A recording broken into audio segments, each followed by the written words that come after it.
নমস্কার বন্ধুগণ, আমি Pintu Sinha. Welcome to our channel study webs. আশা করি আপনারা সবাই ভালো আছেন। আজকে আমরা গত 1 তারিখ থেকে আজকে 8 মের ইম্পর্টেন্ট কারেন্ট অ্যাফেয়ার্সগুলো ডিসকাস করব। টোটাল আমরা 10টি টপিক ডিসকাস করব এই ভিডিওর মধ্যে। তো ভিডিওটি লাস্ট অবধি দেখবেন। খুবই ইম্পর্টেন্ট পয়েন্টগুলো আছে যেগুলো আমাদের আগামীতে আসা Assam direct recruitment, DHS, PNRD, SSC, Assam police এবং অন্যান্য কম্পিটিটিভ এক্সামে খুবই প্রয়োজন হবে।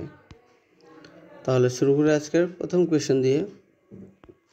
প্রথম কোয়েশ্চেনে দেওয়া আছে, on which day the international workers বা labours day is celebrated every ইয়ার।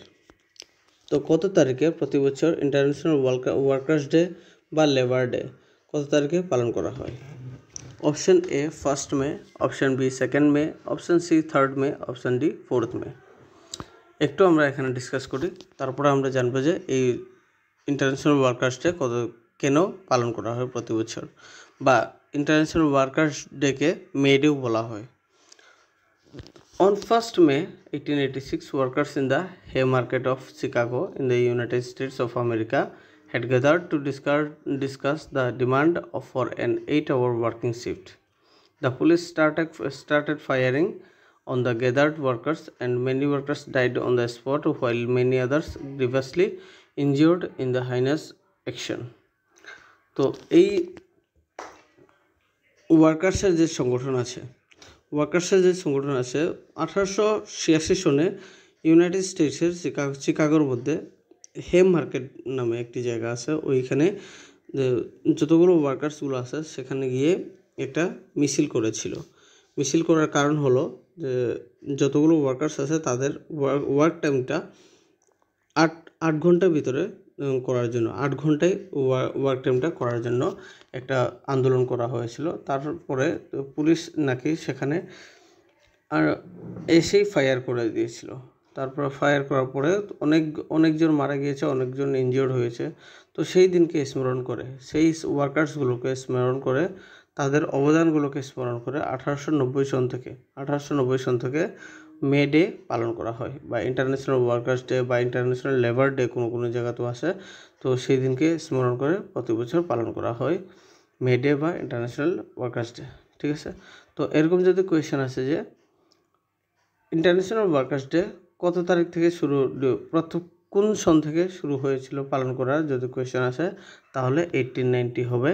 এবং কত তারিখে পালন করা হয়? 1 মে। মনে রাখবেন 1 মে। এখানে প্রথম কোয়েশ্চেনের আনসার হলো অপশন এ 1 মে। এখন আমরা যাই কোয়েশ্চেন নাম্বার 2-তে। কোয়েশ্চেন নাম্বার 2-তে দেওয়া আছে, who has been appointed as the new prime minister of Solomon Islands recently. Solomon আইল্যান্ডসের নতুন প্রাইম মিনিস্টার হিসেবে কাকে নিযুক্ত করা হয়েছে recently? Option A Manasseh Sogavare, option B Jeremiah Manele, option C Milos Vucevic, option D Charles three. একটু আমরা এখানে ডিসকাস করি। এখানে Solomon Islands or the Solomons is a country which is the part of Oceania and to the north east of Australia. তো Solomon island Oceania যে মহাদেশ আছে ওই মহাদেশের একটি আইল্যান্ড সলোমন আইল্যান্ডস। এটি অস্ট্রেলিয়ার পাশেই আছে, অস্ট্রেলিয়ার নর্থ ইস্ট সাইডে আছে। The government is unitary parliamentary constitutional monarchy. আরেকটি কথা আমি এখানে বলে দিই, সলোমন আইল্যান্ডে এখনও মনার্কির গভর্নমেন্ট চলছে। ঠিক আছে। যেমন ধরো আমাদের ইউকে যেমন ধরো আছে ইউনিটারি পার্লামেন্টারি কনস্টিটিউশনাল মনার্কি, যেখানে কিং চার্লস III আছে ইউকের মধ্যে। এলিজাবেথ II মারা যাওয়ার পরে সেরকমও এলিজাবেথ II সলোমন আইল্যান্ডসেরও রানী ছিলেন। তারপরে এলিজাবেথ II মারা যাওয়ার পরে কিং চার্লস III সেখানে রাজা হয়েছে। ঠিক আছে, মনার্কি হিসাবে থাকে। তো সলোমন আইল্যান্ডে রিসেন্টলি যে প্রাইম মিনিস্টার ইলেকশন হয়েছিল সেখানে জেরেমিয়া মানেলে সেখানে প্রাইম মিনিস্টার ইলেকশনে জয়লাভ করেছে। উনি মানাসে সোগাবারের পরে উনি প্রাইম মিনিস্টার পদে শপথ গ্রহণ করেছেন বা কার্যকরী হয়েছেন। ঠিক আছে।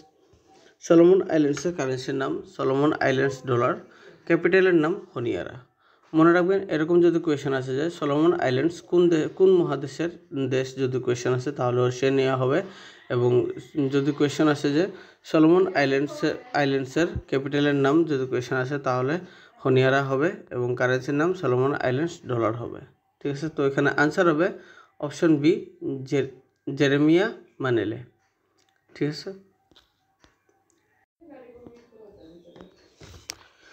কোয়েশ্চেন নাম্বার 3তে দেওয়া আছে who is the present prime minister of Serbia.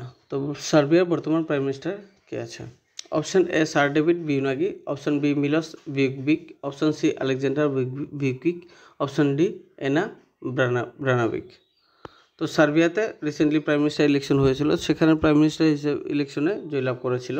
তারপরে গত 2 মেতে সার্বিয়ার প্রাইম মিনিস্টার পদে যে জয়লাভ করেছিল প্রাইম মিনিস্টার ইলেকশন, উনি শপথ গ্রহণ করেছেন গত 2 মেতে প্রাইম মিনিস্টার হিসাবে। তো এখানে প্রথমে আমরা জানি যে সার্বিয়া কোন দেশের কান্ট্রি, কোন মহাদেশের কান্ট্রি, এবং সার্বিয়ার ক্যাপিটালের বিষয়ে আমি এখানে দিয়ে দিয়েছি। তো সার্বিয়ার হলো ইউরোপিয়ান মহাদেশের কান্ট্রি। সার্বিয়ার বর্তমান ক্যাপিটালের নাম বেলগ্রেড। তো গত 2 মেতে মিলোস ভিউকভিক উনি সার্বিয়ার প্রাইম মিনিস্টার হিসেবে নিযুক্ত হয়েছেন। ঠিক আছে, বর্তমান সার্বিয়ার প্রেসিডেন্টের নাম আলেকজান্ডার ভিউকিক এবং কারেন্সির নাম সার্বিয়ান ডিনার। মনে রাখবেন এই টপিক থেকে আমরা জানতে পেরেছি যে সার্বিয়ার ক্যাপিটালের নাম, সার্বিয়া কোন মহাদেশের কান্ট্রি, এবং বর্তমান সার্বিয়ার প্রাইম মিনিস্টারের নামও আমরা জানতে পেরেছি, প্রেসিডেন্টের নাম এখানে আমরা জানতে পেরেছি, এবং কারেন্সির নামও জানতে পেরেছি। ঠিক আছে, তো এখানে আনসার হবে option B, Milos Vucevic. Question number 4-এ দেওয়া আছে which edition of Thomas Cup held recently. খুবই একটি ইম্পর্টেন্ট কোয়েশ্চেন এটি। থমাস কাপ রিসেন্টলি যে শেষ হয়েছে, থমাস কাপ এবং উবের কাপ, এখানে কোয়েশ্চেন হলো যে এবার যে হয়েছে এটি কত number edition? Option A 30th, option B 31st, option C 32nd, option D 33rd। যেহেতু আমি বলেছি যে এটি খুবই ইম্পর্টেন্ট টপিক, তো আমরা এখানে মন দিয়ে দেখব। Thomas Cup is the biennial international badminton championship contested by the men. তো থমাস কাপ যে আছে এটি এই থমাস কাপের মধ্যে শুধু পুরুষবর্গের খেলোয়াড়রাই এখানে পার্টিসিপেট করে। ঠিক আছে, থমাস কাপের ফার্স্ট এডিশন হয়েছিল 1949 সনে, এবং এইবার যে হয়েছে এটি 33 নম্বর এডিশন, 33rd এডিশন এবার যে হয়েছে। কোন জায়গায় হয়েছে? চায়নাতে। মনে রাখবেন এরকম যদি কোয়েশ্চেন আসে 2024-এর থমাস কাপ কোন দেশে হোস্ট করেছে, যদি কোয়েশ্চেন আসে তাহলে চায়না হবে। চায়নার চেংদুতে হয়েছিল। তো গত 27 এপ্রিল থেকে গত 5 মে অবধি এই টুর্নামেন্টটি চলছিল। চায়না জয়লাভ করেছিল ইন্দোনেশিয়াকে হারিয়ে। ঠিক আছে, মনে রাখবেন চায়না 2024-এর থমাস কাপের মধ্যে চায়না ইন্দোনেশিয়াকে হারিয়ে জয়লাভ করেছে। এবং আমাদের ভারত প্রথমবারের মতো 2022 সনে জয়লাভ করেছিল এই থমাস কাপটি। 2022 সনে ভারত প্রথমবার থমাস কাপ জয়লাভ করেছিল। কোন টিমকে হারিয়ে? ইন্দোনেশিয়াকে হারিয়ে থমাস কাপ জয়লাভ করেছিল। ঠিক আছে, তো এখানে আনসার হবে অপশন ডি 33rd। ঠিক আছে, এখন আমরা ডিসকাস করব উবের কাপের বিষয়ে। উবের কাপ সেম থমাস কাপের মতো উবের কাপও প্রতি বছর 2 বছর পর হয়। থমাস কাপের সঙ্গেই উবের কাপ হয়। তো Uber Cup is the biennial international badminton championship contested by the women. The first edition held in 1957 in England. তো উবের কাপ হলো উইমেন্সের টুর্নামেন্ট। তো এই উবের কাপের প্রথম এডিশন হয়েছিল 1957 সনে ইংল্যান্ডে। তো এইবার যে উবের কাপ হয়েছে এটার এডিশন হলো 30 নম্বর এডিশন, ত্রয়োদশ এডিশন। তো এটাও গত 27 এপ্রিল থেকে 5 মে অবধি হয়েছিল, এবং সেখানেও চায়না জয়লাভ করেছিল ইন্দোনেশিয়াকে হারিয়ে। তো মনে রাখবেন এরকম যদি কোয়েশ্চেন আছে যে 2024-এর থমাস কাপের রানার্স আপে কোন দেশ ছিল, যদি কোয়েশ্চেন আসে তাহলে ইন্দোনেশিয়া হবে। এবং উবের কাপের রানার্স আপে কোন দেশ ছিল, যদি কোয়েশ্চেন আসে তাহলেও ইন্দোনেশিয়া হবে। এবং আমাদের ভারত কত সনে প্রথম উবের কাপ থমাস কাপ জয়লাভ করেছিল যদি কোয়েশ্চেন আসে তাহলে 2022 হবে। ঠিক আছে, এখন আমরা যাই কোয়েশ্চেন নম্বর 5-এ। কোয়েশ্চেন নম্বর 5-এ দেওয়া আছে on which day the world press freedom day is celebrated every year. তো প্রতি বছর ওয়ার্ল্ড প্রেস ফ্রিডম ডে কত তারিখে পালন করা হয়? Option A 1 May, option B 2 May, option C 3 May, option D 4 May. প্রতি বছর ওয়ার্ল্ড প্রেস ফ্রিডম ডে পালন করা হয় 3 মে। ঠিক আছে, 3 মে প্রতি বছর ওয়ার্ল্ড প্রেস ফ্রিডম ডে পালন করা হয়।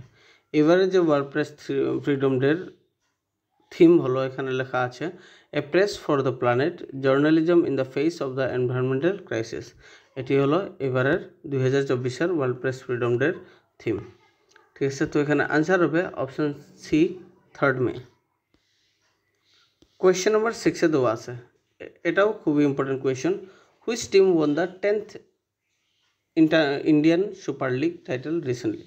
ইন্ডিয়ান সুপার লিগ, যাকে আমরা ISL বলতে পারি, IPL যেমন ধরো ইন্ডিয়ান প্রিমিয়ার লিগ, যেরকম ক্রিকেটের একটি টুর্নামেন্ট, লিগ টুর্নামেন্ট, তো সেম ইন্ডিয়ান সুপার লিগও আমাদের ভারতের ফুটবলের লিগ টুর্নামেন্ট। ঠিক আছে, তো এখানে কোয়েশ্চেন হলো যে এবার যে হয়েছে ইন্ডিয়ান সুপার লিগ, এটার এডিশন হলো 10 নম্বর এডিশন। তো এই এডিশনের মধ্যে কোন টিমে জয়লাভ করেছে?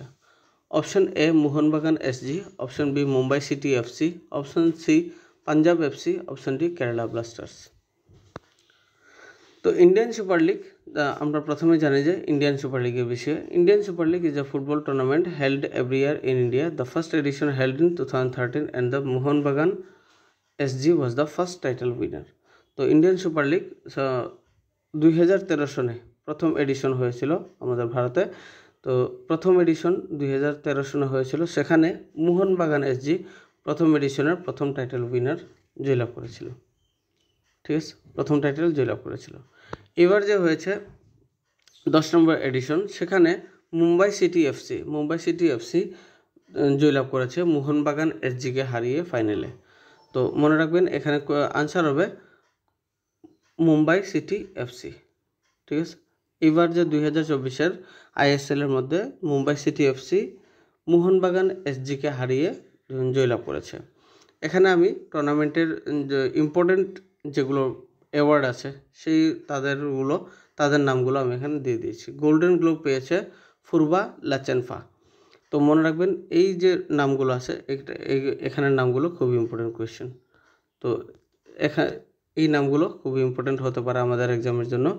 গোল্ডেন গ্লোব 2024-এর ISL-এর মধ্যে গোল্ডেন গ্লোব পেয়েছে ফুরবা লেচেনফা, উনি মুম্বাই সিটি FCর খেলোয়াড়। গোল্ডেন বুট পেয়েছে ডিমিট্রিয়স ডায়মান্টাকস, উনি কেরালা ব্লাস্টার্সের খেলোয়াড়। তারপরে গোল্ডেন বল পেয়েছে ডিমিট্রিয়স পেট্রাটস, উনি মোহনবাগান SGর খেলোয়াড়। Emerging player of the league Bikram Pratap Singh, Mumbai সিটির খেলোয়াড়। ঠিক আছে, এই নামগুলো মনে রাখবেন এবং কোন খেলোয়াড়ে কোন টাইটেলটি পেয়েছে, কোন অ্যাওয়ার্ডটি পেয়েছে, এটাও আপনাদের জানা দরকার, খুবই ইম্পর্টেন্ট। এখন আমরা যাই কোয়েশ্চেন নম্বর 7-এ। কোয়েশ্চেন নম্বর 7-এ দেওয়া আছে who has won the presidential election of Panama recently. তো পানামাতে রিসেন্টলি প্রেসিডেন্সিয়াল ইলেকশন হয়েছিল, তো সেখানে কে জয়লাভ করেছে? Option A Jose Raul Mulino, option B Ricardo Martinelli, option C Laurentino Cortizo, option D Jose Gabriel Carrizo. প্রথমে আমরা জানি যে পানামা কোন মহাদেশের কান্ট্রি। তো পানামা সাউথ আমেরিকা যে আছে, সাউথ আমেরিকার একটি কান্ট্রি পানামা, যার আরেক নাম রিপাবলিক অফ পানামা। তো পানামার ক্যাপিটালের নাম পানামা সিটি। এই পয়েন্টগুলো আপনারা মনে রাখবেন। পানামার ক্যাপিটালের নাম পানামা সিটি। পানামাতে দুটি কারেন্সি চলে, একটার নাম বালবোয়া, আরেকটার নাম ইউনাইটেড স্টেটস ডলার। তো ইউনাইটেড স্টেটস ডলারও চলে সেখানে এবং বালবোয়াও চলে পানামাতে। ঠিক আছে, তো গত 6 তারিখে প্রেসিডেন্সিয়াল ইলেকশনের ফাইনাল রেজাল্ট এসেছিল। তো সেখানে জোস রোল মুলিনো সেখানে জয়লাভ করেছে। ঠিক আছে, তো এখানে আনসার হবে option A Jose Raul Mulino. Question number 8-এ দেওয়া আছে which day is celebrated as the world athletics day every year. তো প্রতি বছর ওয়ার্ল্ড অ্যাথলেটিক্স ডে কত তারিখে পালন করা হয়? Option A 4 May, option B 5 May, option C 6 May, option D 7 May. তো প্রতি বছর ওয়ার্ল্ড অ্যাথলেটিক্স ডে পালন করা হয় 7 তারিখে। যতগুলো অ্যাথলেটসগুলো আছে তাদেরকে সম্মান করার জন্য, তাদেরকে স্মরণ করে প্রতি বছর 7 তারিখে পালন করা হয় ওয়ার্ল্ড অ্যাথলেটিক্স ডে। এবং এই ওয়ার্ল্ড অ্যাথলেটিক্স ডে প্রথমে পালন করা শুরু হয়েছিল 1996 থেকে। এই ওয়ার্ল্ড অ্যাথলেটিক্স ডে পালন করা শুরু হয়েছিল 1996 থেকে, এবং international association of athletic federation, এই যে অর্গানাইজেশন আছে এটি পালন করে প্রতি বছর। ঠিক আছে, এখানে international association of athletic federation IAAF এর বিষয় আমি এখানে দিয়ে দিচ্ছি। এটি 1912 সনে সুইডেনে গঠন করা হয়েছিল। International association of athletic federation 1912 সনে গঠন করা হয়েছিল। কোন জায়গায়? সুইডেনের স্টকহোমে। ঠিক আছে, এবং বর্তমান হেডকোয়ার্টার কোন জায়গায় আছে? মনিকোতে আছে। মনে রাখবেন, এরকম যদি কোয়েশ্চেন আসে যে ইন্টারন্যাশনাল অ্যাসোসিয়েশন অফ অ্যাথলেটিক ফেডারেশনের হেডকোয়ার্টার কোন জায়গায় আছে যদি কোয়েশ্চেন আসে, তাহলে মনিকো হবে। ঠিক আছে, এবং কত সনে গঠন হয়েছিল যদি কোয়েশ্চেন আসে? 1912 হবে। এই কোয়েশ্চেনের আনসার হলো অপশন ডি 7 মে। তো প্রতি বছর 7 মেতে ওয়ার্ল্ড অ্যাথলেটিক্স ডে পালন করা হয়। কোয়েশ্চেন নাম্বার 9 দেওয়া আছে, on which day world আস্থমা day is observed every year. তো প্রতি বছর ওয়ার্ল্ড আস্থমা ডে কত তারিখে পালন করা হয়? Option A 4 May, option B 5 May, option C 6 May, option D 7 May. তো প্রতি বছর ওয়ার্ল্ড আস্থমা ডে পালন করা হয় 7 মেতে। 7 মেতে প্রতি বছর ওয়ার্ল্ড আস্থমা ডে পালন করা হয়। এই দিনটি পালন করার শুরু হয়েছিল 1998 সন থেকে। ঠিক আছে, এইবারের যে থিম আছে আস্থমা এডুকেশন এম্পাওয়ার্স। তো মনে রাখবেন 2024-এর ওয়ার্ল্ড আস্থমা ডের থিম হলো আস্থমা এডুকেশন এম্পাওয়ার্স, এবং ওয়ার্ল্ড আস্থমা ডে কত তারিখে পালন করা হয়? 7 মেতে। এবং কত তারিখ থেকে শুরু হয়েছিল পালন করা? কোন সন থেকে পালন করা শুরু হয়েছিল যদি কোয়েশ্চেন আসে, তাহলে 1998 হবে। তাহলে এখানে আনসার হবে অপশন ডি 7 মে।